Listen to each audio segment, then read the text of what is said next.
Hi, this is Matt from tracyandmatt.co.uk, and inside this plain white box we have an early version of the Sony Ericsson Xperia X2. If you've been following the site, you'll know that a couple of weeks ago we actually went to one of the launch events for the X2. So we'll come back and look at the handset in just a second. I'm going to just show you what is in the box, although bear in mind this is pre-release, so box contents and box design are very much likely to change.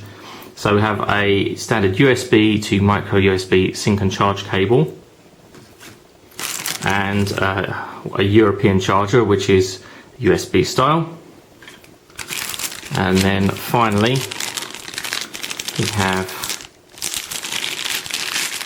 another cable here which has got a 4-pole 3.5mm jack on one end, so we'll plug into obviously the handset easily. And then we have a composite and two audio, left and right audio phono connectors, because the X2 does have video out, which is quite good. I know a lot of people sort of ask about handsets having this, so it'd be interesting to know if a lot of people do really use video out on handsets, because I know there's some disappointment when handsets come out that don't have it, so feel free to give us your comments on that.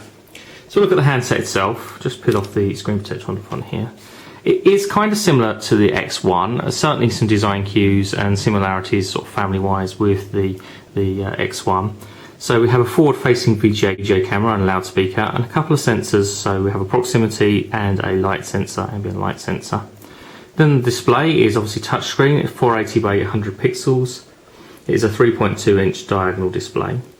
WVGA obviously. A couple of keys underneath. So we have the phone keys either side, and then a menu or a panels button and an OK button.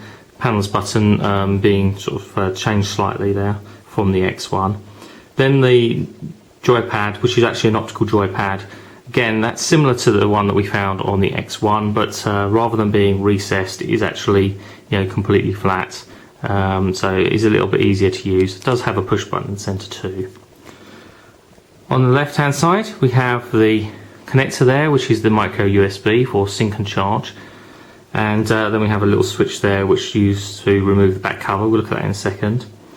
Looks like a loudspeaker on the bottom. It isn't, it's just kind of the design. And then we have on the right hand side we have the camera button and an up and down volume control. On the top, power button, and also the 3.5mm headphone jack for plugging in. Obviously our headphones will probably come with a wired headset for actually using to make calls and everything else, but does allow you to use your own headphones, and obviously that AV connector also plugs in there too. Then have space for the stylus. We have an extremely small stylus. It's really thin and kind of spindly. It's not telescopic and it's not very heavy, but I guess people don't use the stylus an awful lot so much now. Most people trying to stab away with their fingers or their fingernails.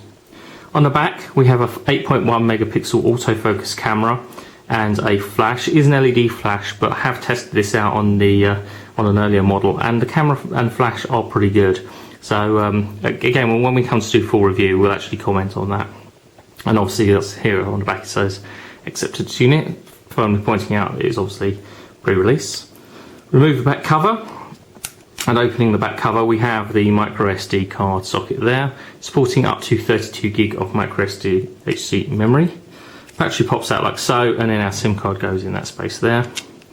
And let's just put the battery back in. Nice metal back cover, so it's pretty sturdy, and that goes on there, and then the switch back just to actually hold that in place and click that into place. That's all nice on the back. So metal back, which is quite nice, and quite like the silver design. I actually did look at the black version when we actually went to the launch party, but I do quite like the silver. I think it's quite stylish. Obviously we have the QWERTY keyboard, and in a similar way to the X1 slid out, it also does form an arc when it slides out, so it does just slightly angle the keyboard when you're holding it in this position. So we have the full QWERTY keyboard, definitely improvement over the X1's keyboard. This one being a lot nicer. The keys are quite significantly larger. They're still quite flat obviously because they need to slide underneath the mechanism there. Nice and tactile, much larger, and we can get to we can use two thumbs to type quite nicely on that keyboard. Works really quite well. Nice little positive click to them, and the mechanism itself is also quite good. So let me just power up and wait for that to turn on. While that's just powering up, let me just run down the rest of the spec. Windows Mobile 6.5 Professional, because it is touchscreen, but again, we'd expect Windows Mobile 6.5 Professional to be coming on all the Windows Mobile handsets from now on, really. 256 meg of RAM and 512 meg of ROM, which isn't bad. Qualcomm processor, 528 megahertz, which is perhaps a little bit disappointing for a Windows Mobile handset at the moment, especially large screen and otherwise reasonable spec. Say that's possibly going to be a little bit sluggish. As I say, 3.2 inch diagonal display is 480 by 800 pixels. Quad band for GSM and dual band, tri-band for HSDPA. So it's going to work pretty much wherever you take it throughout the world for roaming and everything else. Nice to have the 3.5mm headphone jack. Built-in GPS and a GPS support. And then we do obviously have Bluetooth 2 with A2DP and Wi-Fi supporting 802.11b and G. And once that's finished, right, I don't want to worry about not having the SIM card, obviously.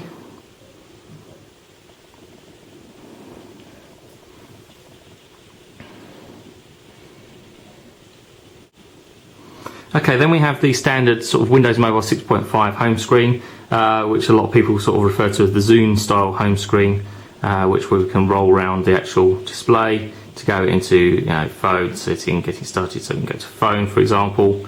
It tells us that we have no missed calls and things like that. We have touchscreen items at the bottom, so we have our notifications, which is telling me that the battery's low, unfortunately. Start menu is, as you'd expect, is the honeycomb style start menu, so items are arranged in there in honeycomb style. And if we open the keyboard, the display does rotate, and if we close it back, it does rotate back. Not too bad, there's a slight amount of lag there, but nothing too terrible at all. We can push the panels button. It does bring up this menu with another few items on it other than just the panels. We can scroll down to the bottom.